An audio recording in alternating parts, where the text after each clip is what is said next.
Yeah. Plush. The rush to the exit's good. Good morning. Welcome to Artist-Centric Philanthropy. I'm Susan Fader. I'll be your moderator. On my right is Achia Floyd, Margaret Morton, and Dantes Rameau. I'm going to let them introduce themselves. But by way of modeling this, I am a white cisgender woman with curly red hair. I'm wearing a yellow sweater, a blue sweater jacket. And what drives me here is I'm just thrilled to be here at Sphinx. I am identifying now as a trustee of the Amphion Foundation, but most of you know me more from my former role as a program officer at the Andrew W. Mellon Foundation. I'm here just so thrilled to be with the 900 other people here at SphinxConnect, live and in person, and we've been celebrating Sphinx's 25th anniversary, but this is also the 10th anniversary of these conferences, and they are just incredible. So hats off to Aaron and Afa and the incredible Sphinx staff and all of you who have committed to being here at the end of January. Achia. Good morning. I think it's still morning, right? My name is Achia Floyd. I am a dark-skinned black woman with black hair. I'm wearing a white cable knit sweater, charcoal pants, and black loafers. I am the Director of Foundation and Government Partnerships for the Sphinx organization, and my pronouns are she, her. Thank you. Hi. Hello, everyone. I'm Margaret Morton. I am a brown-skinned, middle-aged African-American woman. I'm wearing pearl earrings and a black top, and I go by she, hers. I'm delighted to be here. Turn to my colleague. Good morning. My name is Dantes Rameau. I am a black cisgender male. I'm wearing a gray suit and some brown shoes, kind of a whitish shirt. My job is co-founder and chief executive officer of the Atlanta Music Project. My pronouns are he, him, his. Thank you. When Afa invited me to moderate this session, she was titling this Artist-Centric Philanthropy du jour. And I took issue with that title. I think there's some validity to it, but I think that philanthropy has been artist-centric for a long time. If you look at mission statements for various organizations, the Ford Foundation, we prioritize support to artist-driven projects. The Mellon Foundation, we support exceptional creative practice. We work with artists. We put artists at the center of thriving, healthy communities. The Kresge Foundation involves artists and culture bearers to rethink the concept of community development. We are able to create new perspectives that embodies the culture and voices of the people who live there, et cetera, et cetera. Now, mission statements are probably not always worth the paper that they're written on, but it's, the money talks and where is the money going.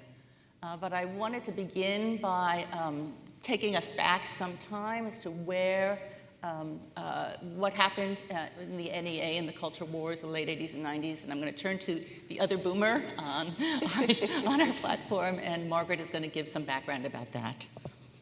Thank you, Susan. I forgot to mention that I am representing the Ford Foundation. I lead our creativity work that funds arts and culture, journalism, and documentary film in the United States, which I've done for about 8 years. I've been at Ford for about 8 years, but I also spent 11 years as an arts funder in the public sector for the city of New York. And that actually is where the public sector is really what I identify more with. I feel like I'm a guest in philanthropy. But delighted to bring my lens to how I see philanthropy actually reaches and is changing in how it supports artists.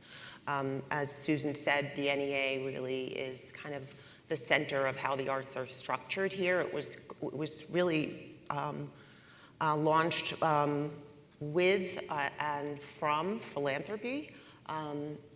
in 1964, and supported organizations through pass-throughs, arts organizations and local arts organizations, supporting artists and helping to build nonprofit arts institutions like orchestras throughout the country.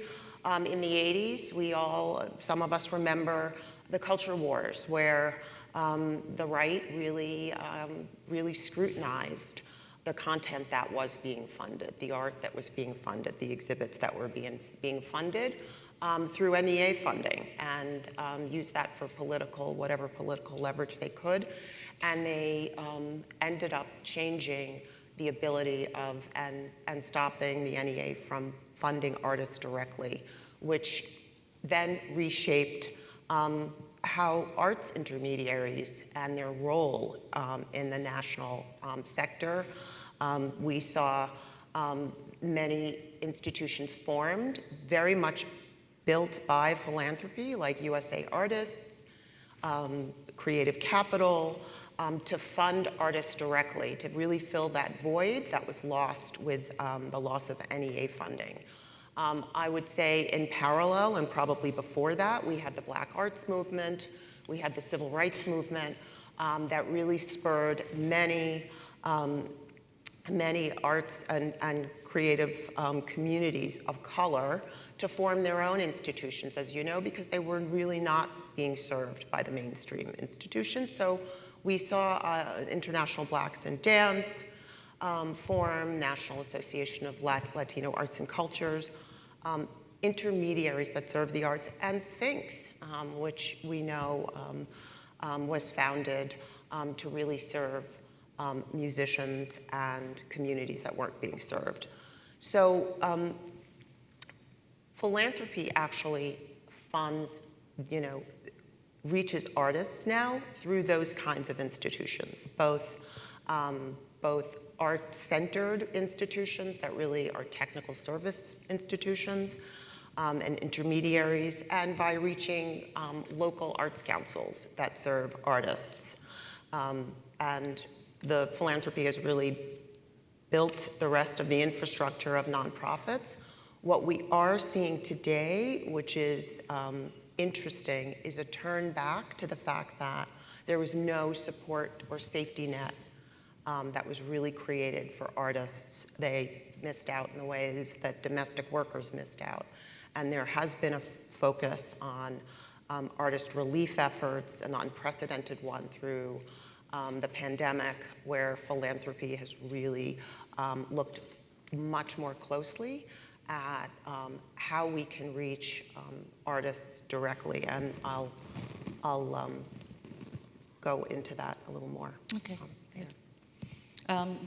I've already forgotten one of my roles at the moderator, which is to welcome those of you who are listening online and to remind you that the Hop-In app has an opportunity for you to ask questions on the app that we'll get to later.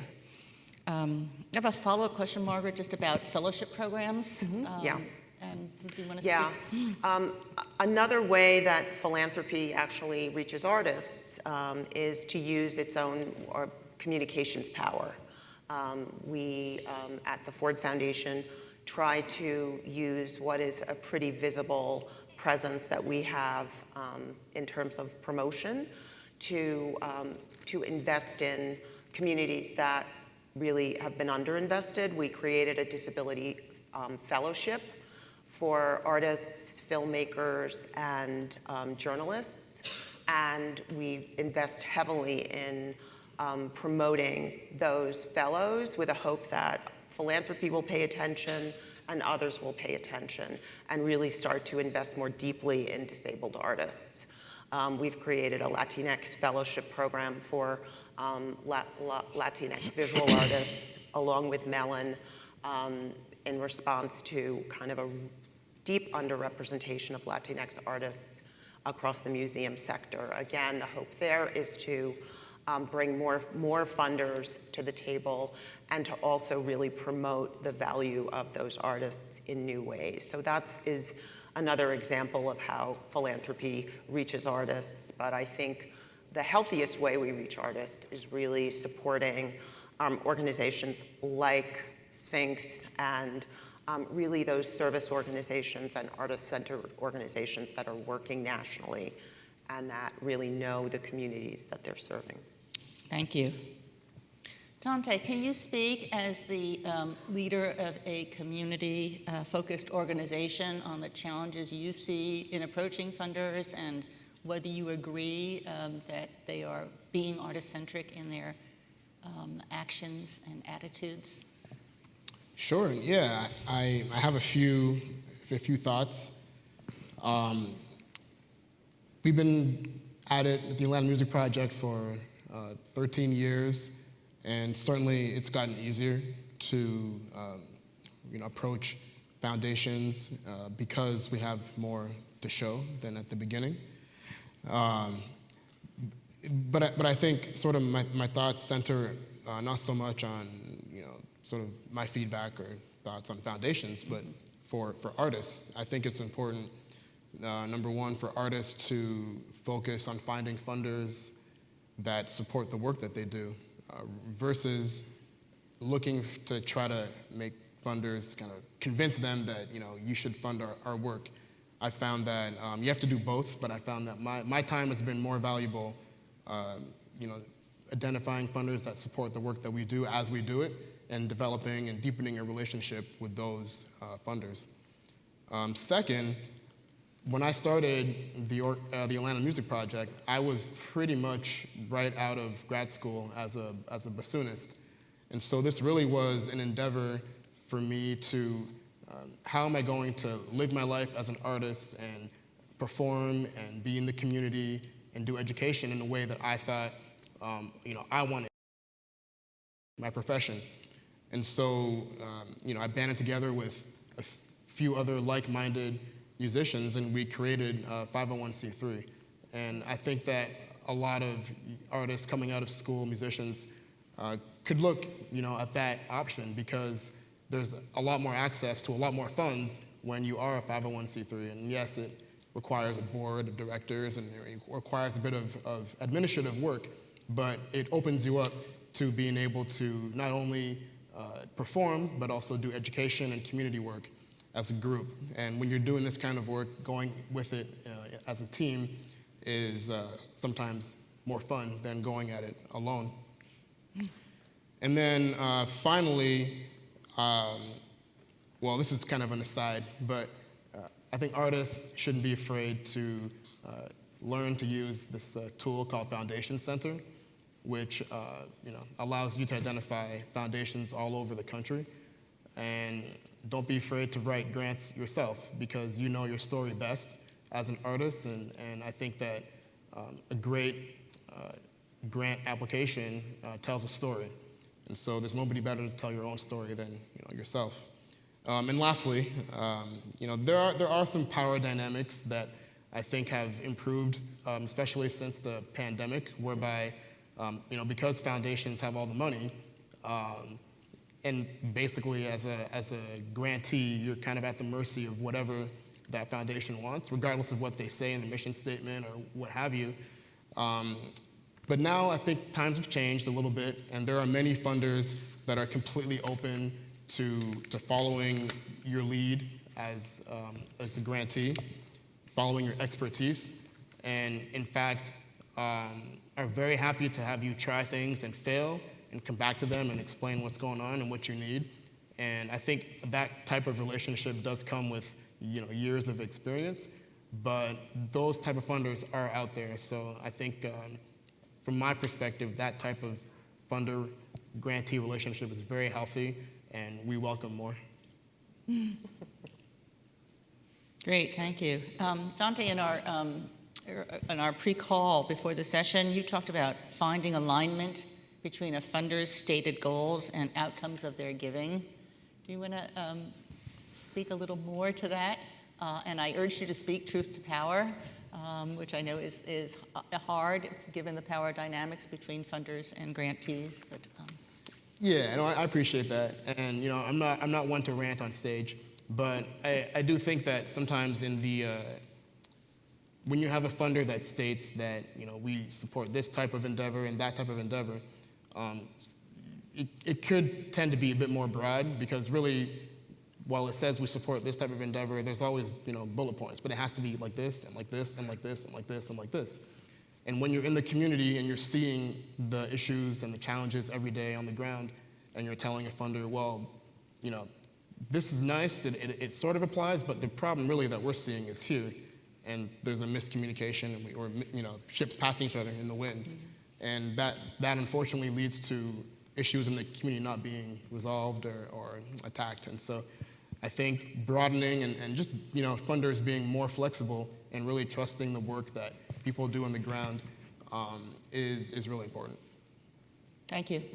And I just also want to make sure that the artists in the audience know that Dante talked about the 501c3 model, and that is the traditional not-for-profit model, but it's also possible to get funding without going through the challenges of creating a board and a staff and all of the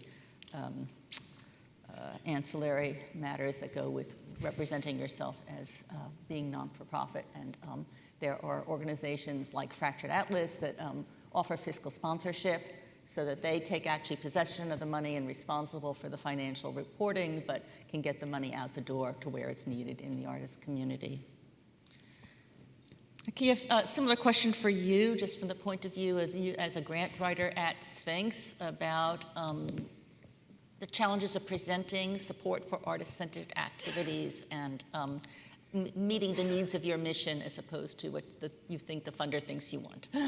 Yes, absolutely. And I will, I challenge the hype a little, because I feel like we are artist-led organizations for the most part, Most of these organizations are often started by artists trying to meet a need. Sphinx is definitely one of them.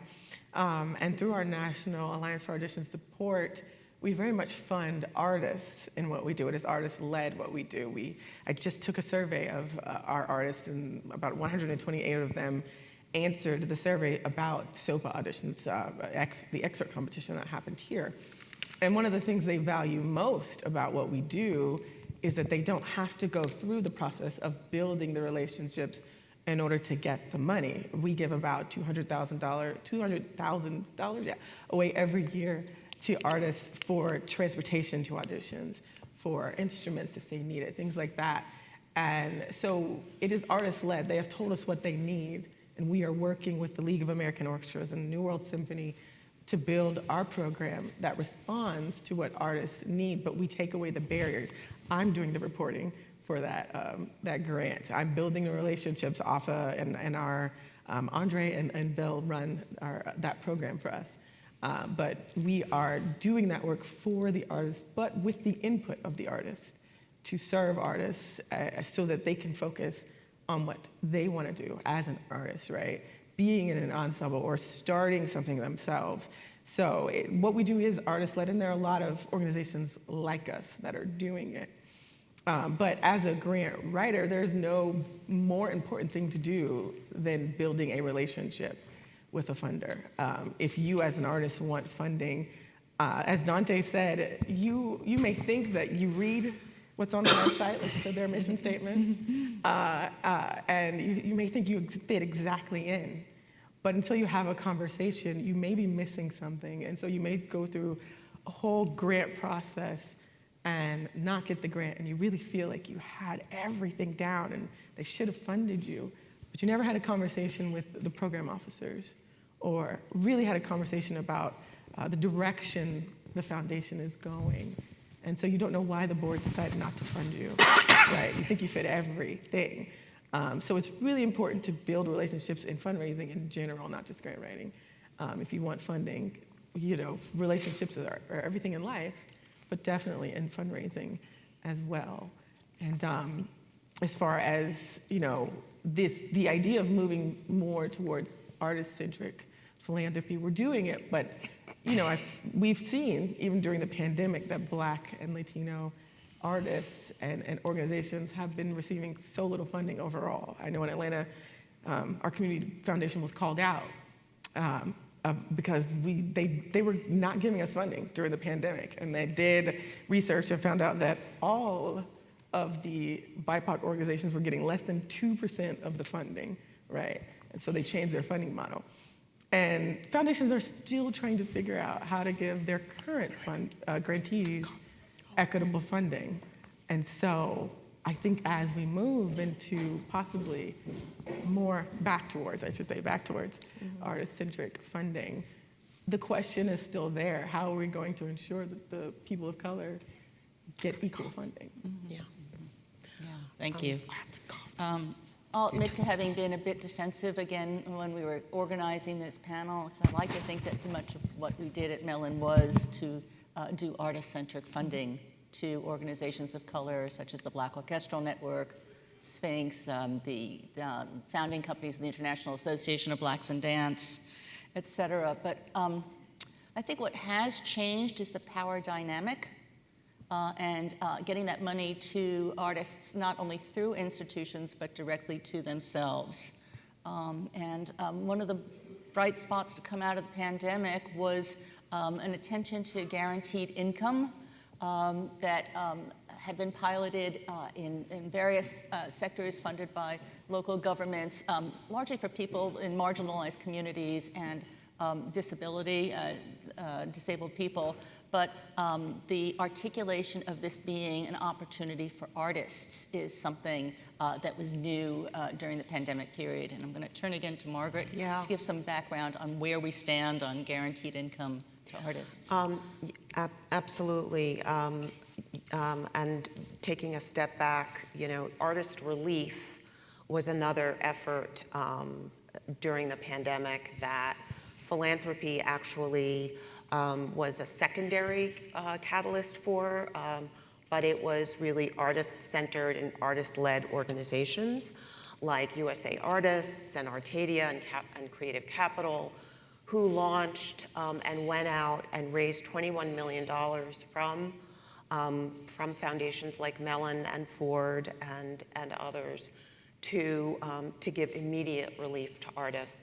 First People's Fund was also, it was about a network of organizations, and they raised that money in probably a week or two. It was remarkable. And it was those artist-led or artist-founded organizations that did it. And philanthropy just didn't step in the way, didn't give any restrictions. We recognized how important it was. And they gave away that $21 million working with local arts councils. But what it did was it really, really hit home the precarity that of how artists live, because I know in New York State alone, 75% of artists were out of work during the pandemic, and you know what the numbers are in your communities. Obviously, the fact that there is no safety net of regular benefits and retirement benefits is another huge deficit for artists. So there's been a great study that we supported, Ford supported with some other colleagues, to really study that effort, of that relief effort, and what does that mean for the future? What can we learn from it, and how can we really start to create an infrastructure of supports for artists going forward? At the same time, this idea of guaranteed income, which has been out there rolling around. CETA was really another example in the 70s of a guaranteed income for artists. But Elizabeth Alexander at Mellon really took the lead in doing a guaranteed income program in New York State for artists. That it's a 3-year program.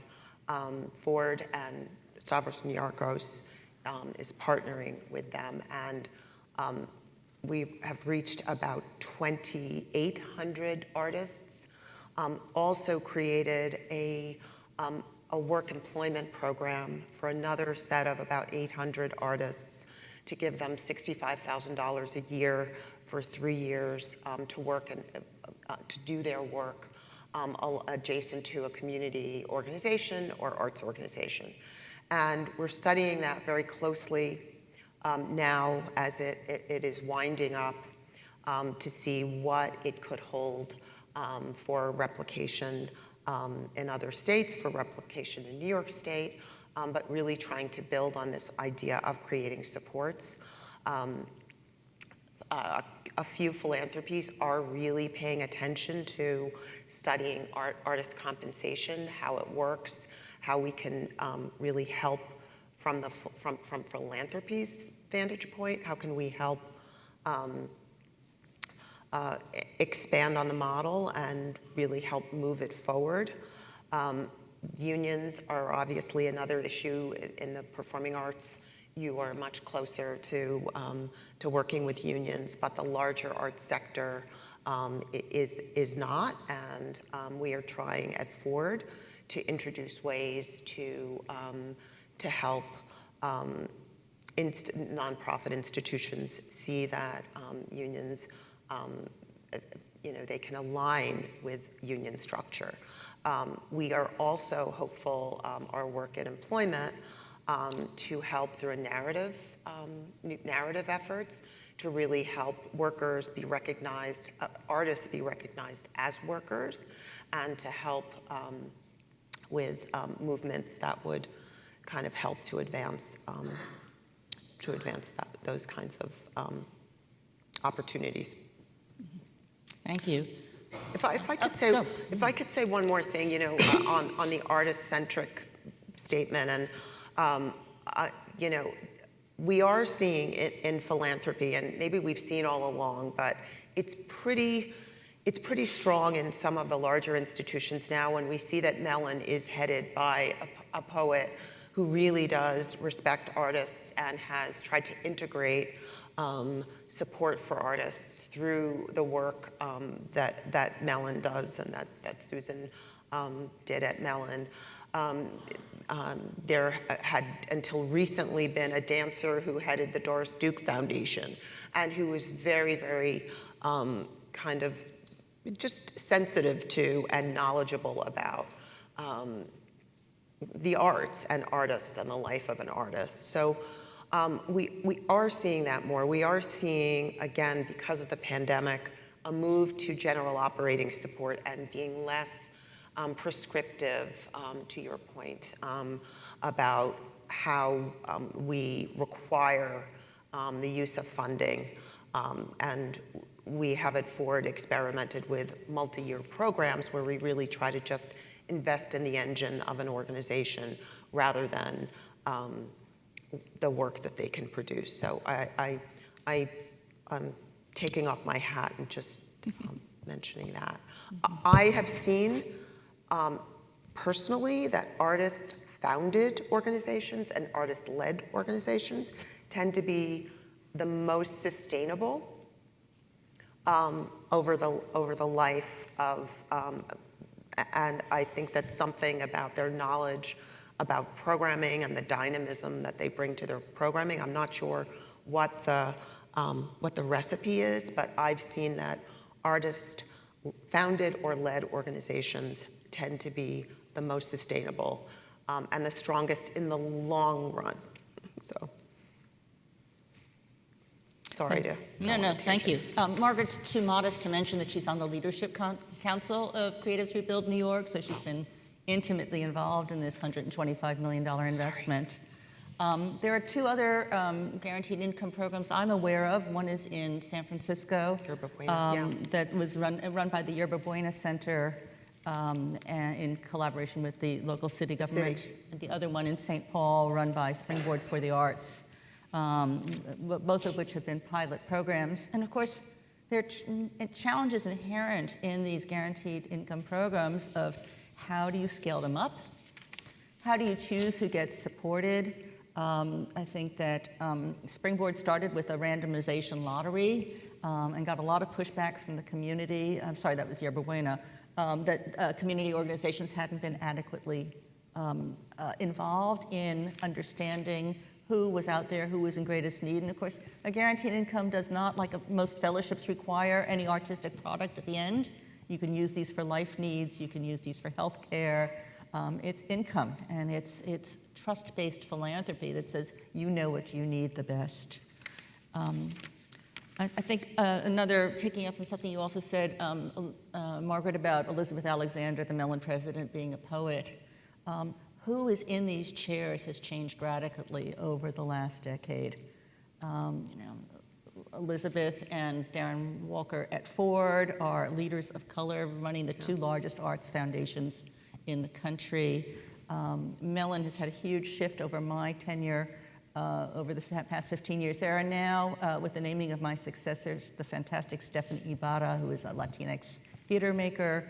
There are only 2 white program officers at Mellon now, and Mellon in 1969 was invented to support Ivy League institutions and big legacy, or they weren't legacy at that point, but the major traditional arts and theater organizations. So I think that's just been a fantastic move. And easing that power dynamic, because you are speaking to people, Achia, who come from backgrounds similar, life experiences similar to yours, I hope.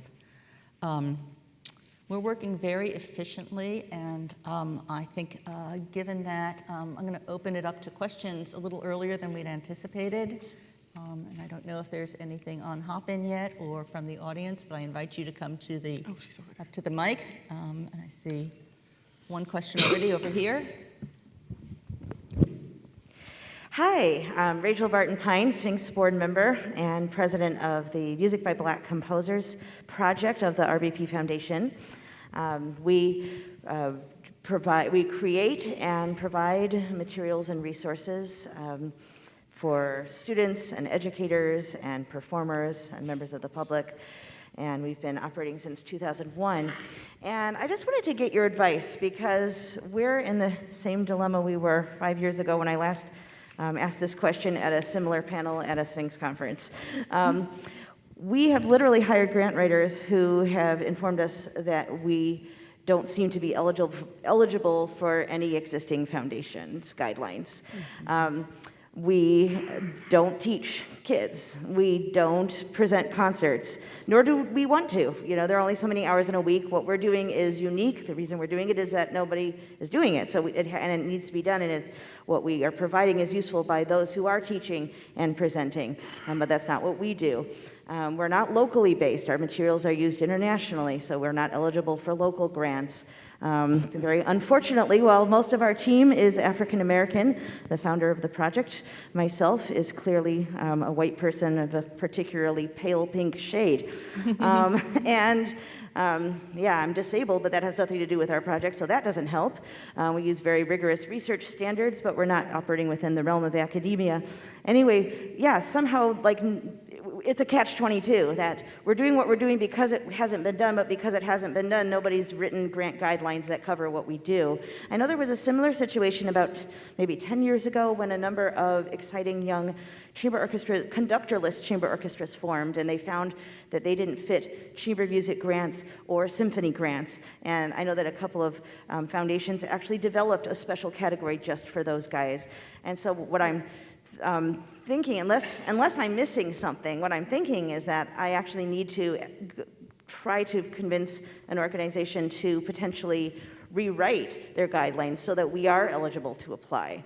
And I'm wondering what your advice would be to do that. You know, we only continue to exist thanks to modest donations from many generous fans and colleagues, and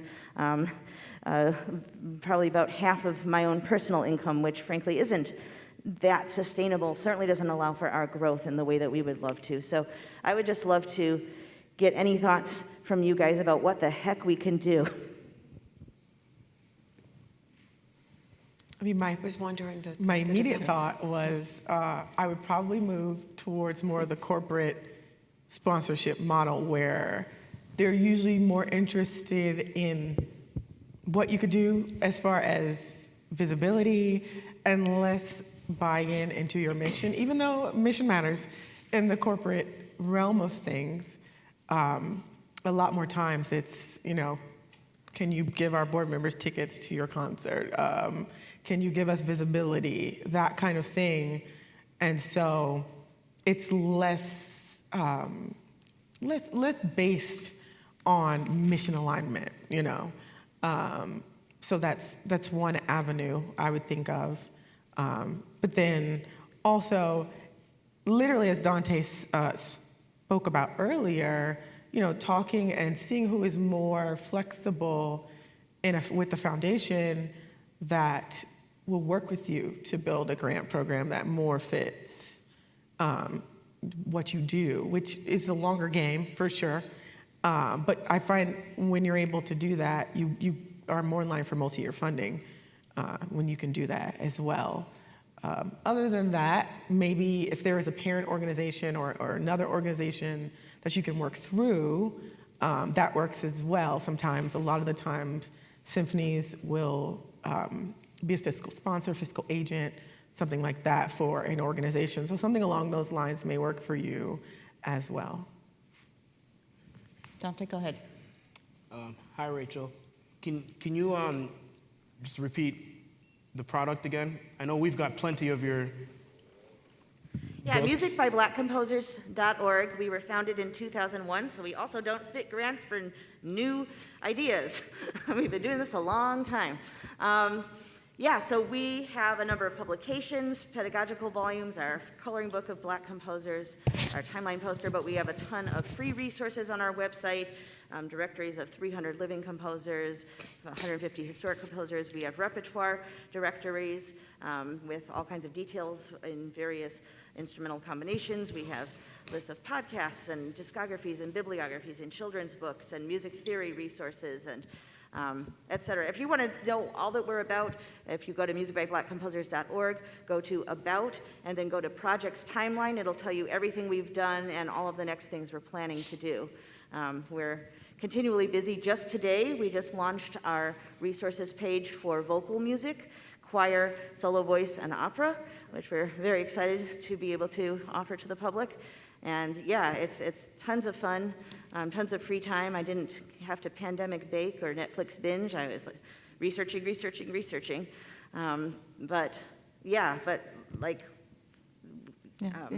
Congratulations, Rachel, for all you have done over, I guess it's coming on 20 years now in this realm. I like to talk about the difference between... Can I answer? I didn't you want? Sorry, Dante. Thank you. Thanks for describing, and we do use a lot of your work at the Atlanta Music Project, so thank you. I have two thoughts.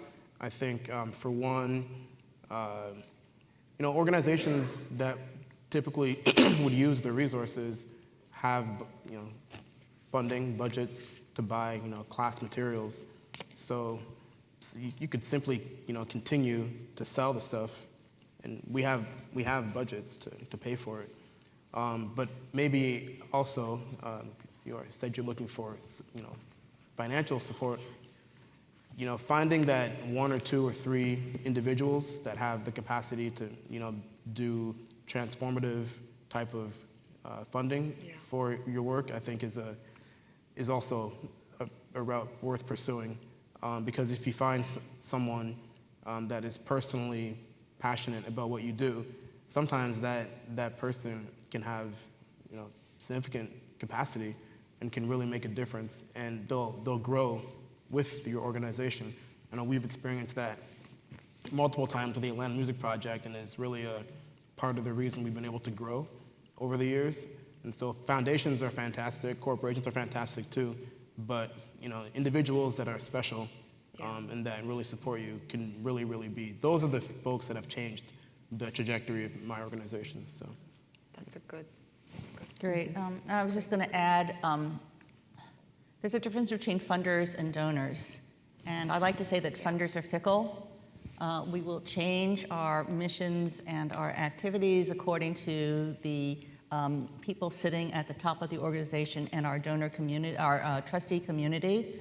And when I met Dante a few years ago and I toured your facility, I thought your work was great, but Mellon was not in the K-12 space. And there was nothing I could do in terms of giving money, but I tried to give some advice, for example. Donors, are much more free to make these relationships happen and to begin there, and they have loyalty and they're not bound by those kinds of cycles. Rachel, I heard something, and I hope this doesn't come across the wrong way, but you were framing your work in terms of the places that don't align with foundations. And I think if you can find the points of alignment and focus on those rather than the places where it's not working. I've been trying to find points of alignment for 20 years, Okay. and that's what I can't seem to be able to manage to do. Yeah, okay, well, I wish you well. Question on this side? This question is from Hoppin, from Sebastian Ruth. I'd love to hear from Margaret and Susan about the challenge of defining scope as an arts program at a major foundation. There are so many models of artist-led and artist-employing organizations. How do you make decisions about what kinds of work you fund without falling into fads of funding? Falling into? Fads of funding.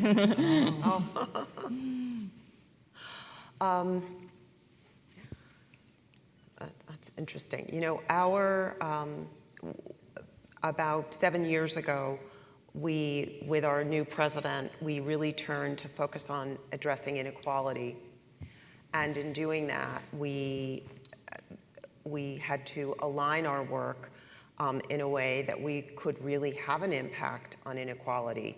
And, you know, Ford has historically invested in orchestras and regional theaters, really helped to build mainstream organizations. So this was a real shift because we decided that in addressing inequality, we would invest in those organizations and creators that are undercapitalized and overlooked and not funded due to inequality. And so our strategy has been to invest in organizations that are led by people of color, led by disabled creators, or serving those communities. And it was very difficult for us because we stopped investing in the large mainstream organizations and really had to narrow down who we invested in, how many organizations we could invest in. It's impossible. We have a program where we every year we look at organizations together, and it's sort of through a letter of interest, and it's somewhat competitive, and we try to find those organizations that again align with our mission, which is to serve organizations led by or serving organizations of color. So we leave a lot of people out of that because we can't fund all the organizations in the United States.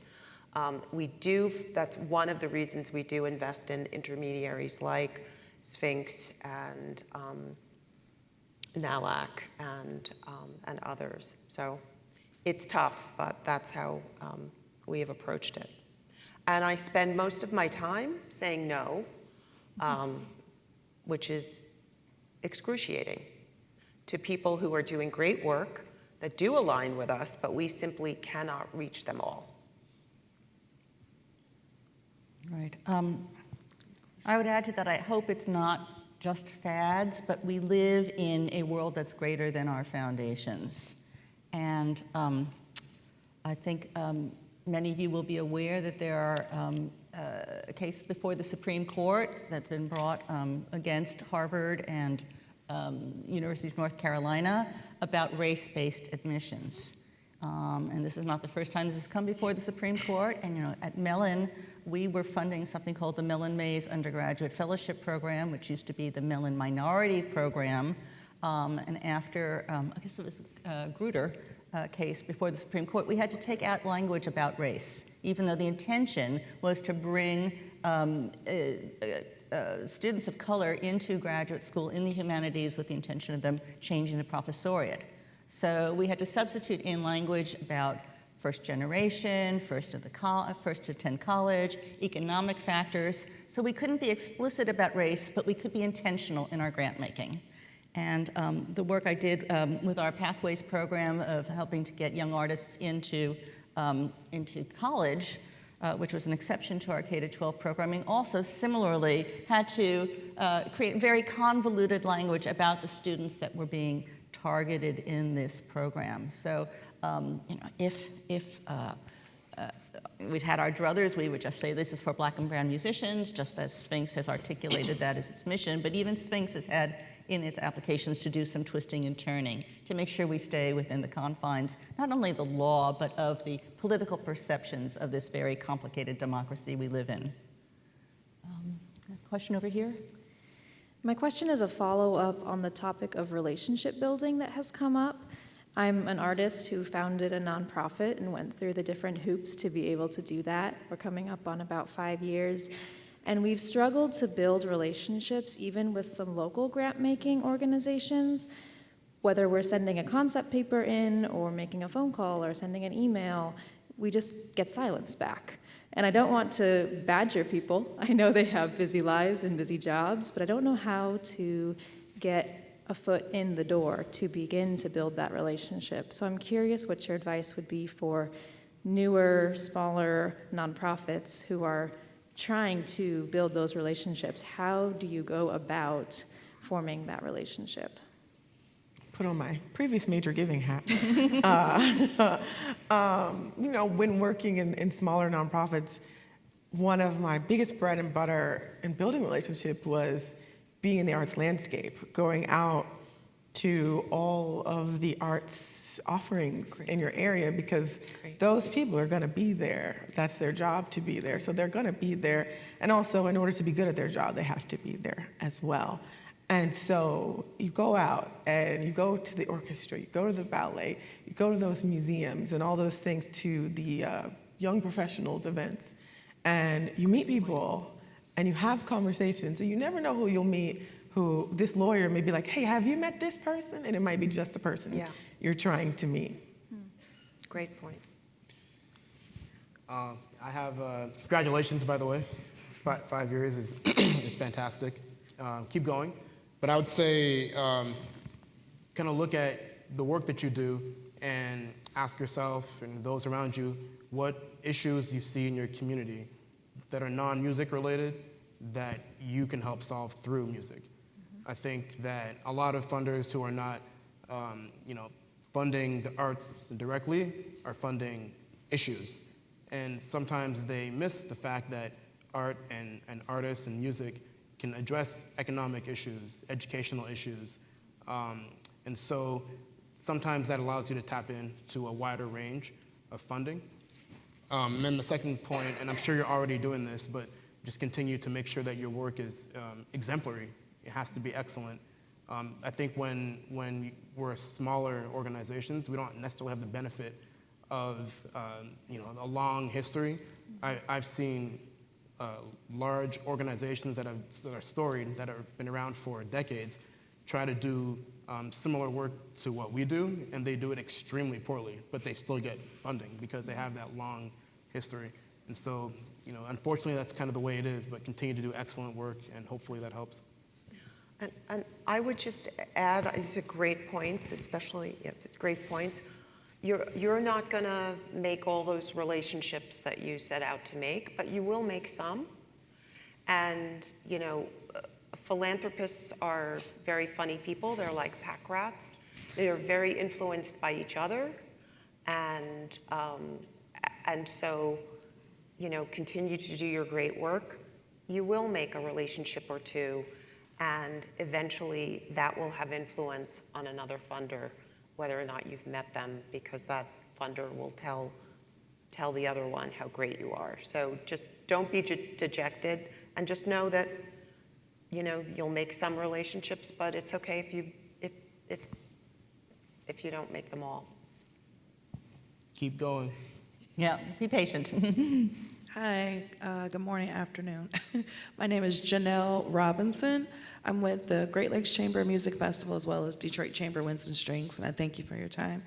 I had a two-part question. You can answer whatever parts you like, but I wondered if you all could speak more about this awesome trust-based philanthropy that you mentioned, and in conjunction with that, tips on advocating for these systems of guaranteed income for artists, because in Detroit we have a lot of funders. Mellon is not as present in Detroit, but Ford is. We have the Fisher Foundation, which I'm actually got a job because of them, as well as the Herb Family Foundation and several others. They have a lot of collective efforts to, help support artists, but if we wanted to try to kind of get something rolling in that direction, what tips would you have for that? Thank you.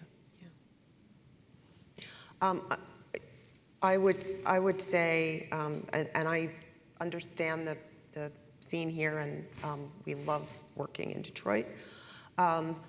You have the start of a representative in the mayor's office in Rochelle Riley, and I will tell you all, to all the questions that have been answered, don't overlook where you have a public funding for the arts, and don't overlook how important it is to develop relationships with your elected officials who can be influential in, I know with Detroit, it's a question of building the pot of money or rebuilding the pot of money that Detroit invests in the arts. They used to invest very deeply.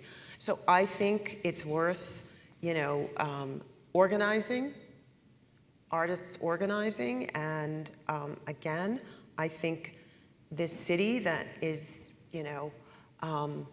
where creatives and artists have been such a foundation for everything it is, it would be great for an organized effort to really develop relationships, help Rochelle, ask Rochelle how you can help influence experimenting with guaranteed income here. I think it would be a great landscape. The idea of trust-based philanthropy is through different practices, really treating your grantee like your partner.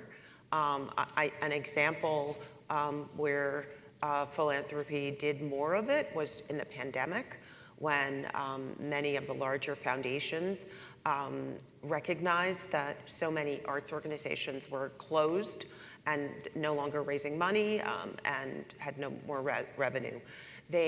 Many of us turned to our grantees to say, you can use your grant for anything you need, for whether or not that grant was for a very specific project. That's an example of trust-based philanthropy, participatory grant making also. Maybe, Susan, you may have some better examples. Yeah. I'm going to turn to the next question. I was going to say thanks. Okay. Hello, my name is Lauren Shelton. I come here with two hats. I am the Executive Director of the Indianapolis Center for Arts Education and Innovation at Butler University, and I'm also a member of the Board of Directors for El Sistema USA. I'm going to read this so I don't mess this up. As a white woman raising money for programs that serve global majority communities, how do I raise funding in a way that doesn't focus on deficits and furthers systems of oppression, but supports lifting up community assets? Yeah, that's a. But when I talk to funders too, I'm trying to figure out from people who asset framing and philanthropy. All right. I'll talk to you when anyone wants to talk about that. For anyone online, she said asset framing philanthropy. Yeah. Great. Thank you. Thank you. Let that happen. Oh, thank you. My name is Juan Fernandez. I am just a public teacher teaching at our orchestra program at Dillard High School in Fort Lauderdale. It is predominantly black school and Hispanic. I'm Hispanic myself. And I started with 4 students. Now I have about 20. I built a middle school program in its own. I've been fighting with every person that I can just to be able to build even a stronger program. And I strongly believe in the development of string programs in our district. Therefore, we just started opening an elementary school program at Dillard Elementary. I've been advocating like crazy for my school, and that's why I'm here as well. I feel like my time is going thin, and I feel like I don't have enough time in my day to be able to do all of the projects that I set in motion. And I've been looking to see if what suggestions can you give me, or how should I communicate to these philanthropists or these different foundations, which I need as much help as I can. We're looking for chamber musicians to come in and help out, maybe development of festivals, and also maybe extracurricular things for the elementary schools and the middle schools that we're building up right now for string orchestra. So the question is how you build relationships? Maybe like suggestions. What should I bring out to the foundations that I'm working with? Maybe what kind of ideas I can bring out, something that may want them to organize and work together to be able to build something big in that area. Are you a full-time teacher? Yes, sir. I think that's a challenge. Oh, yeah. I think that the work you want to do to help the students in your district while being a full-time teacher is commendable, but I think you might have an issue with the time it takes, to develop relationships and develop a program. It's a job on its own. So maybe looking into organizations in the Fort Lauderdale, Miami area that can partner with you to bring professionals, musicians to your schools to work with the kids. I know of a few. Maybe we can talk after. But. Yes, that would be awesome. Please and thank you. And I don't know how proximate you are to Miami. I'm sorry, I'm geography challenged, but I think the New World Symphony and the fellows there are very, very focused on community work and bringing value beyond their artistry, and you might want to try to make some connections there. Okay. Here? Sorry. Hello, my name is Annabelle, and I am here with the Musiva Concert Series. I'm actually the executive director, and I have a question regarding, I guess, the artist-centric approach to funding. And I guess this is for Margaret. From a funder's perspective, what is the overall view of seed funding as an artist-centric approach to increase equitable access to funding? So what do you mean by seed funding? Seed funding, I guess, because I mean, starting from the beginning. anew. Yeah, like the nonprofit I started is only a year old, and again, a lot of people know the struggle of the first few years being really difficult to get funding. Yep. Not as much from individuals. Individuals might be more willing to give, but from foundations or corporate donors, they want you to have like 3 years or so. I'm going to be brutally frank. If you're starting a new venture and you're not known to funders for being involved in another venture, don't consider smaller foundations as your first resources. I would, speak to your local elected officials. If it's a community where there is funding for the arts that may be available. Your elected officials might be able to leverage some other forms of funding for you. If the project will really serve the community, obviously you'll have your numbers. And so I would say explore elected officials and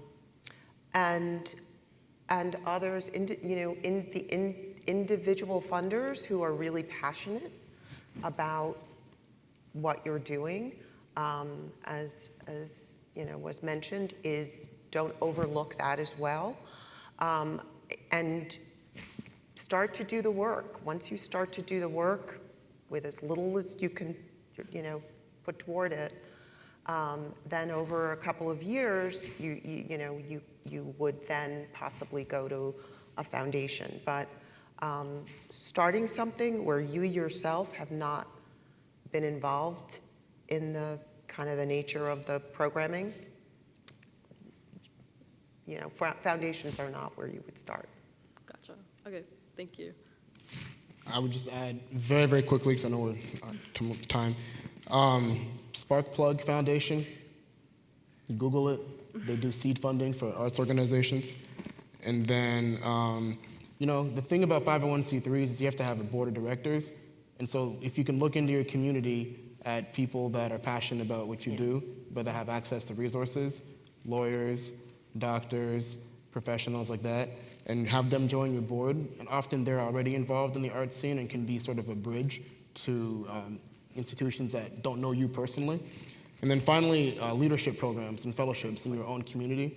Those are a great way to access people in spaces that can make a difference for you. Awesome. Thank you We've so much. unfortunately run out of time, and I just want to give everybody 10 seconds or so, just of any final thoughts you might have. I'll just add and say, one big mistake I find a lot of early nonprofits makes is trying to do too much too soon. Start small with the resources you have, and then grow because the need will push your growth. Great point. The board, either build your board or use your board, and just remember that. Sometimes, especially as artists, we keep our board in a corner, but really develop a board who are your partners and really help you with fundraising and not getting into management, but really leverage your board and think about who's serving the organization. Just for the artists out there, keep going. There are people that are watching your work all the time, and just keep going. There are funders and donors out there that will fund exactly what you're doing in great capacity, but you have to keep going. Good. Well, the red time's up is staring at me in the face, so I want to thank our panelists for devoting the time to this session. I want to thank this fantastic audience for skipping the junior concert at noon to come and hear us, and all the great questions that came from this really deeply engaged group of people. And go forth and conquer. Oh my God, thank you, Susan.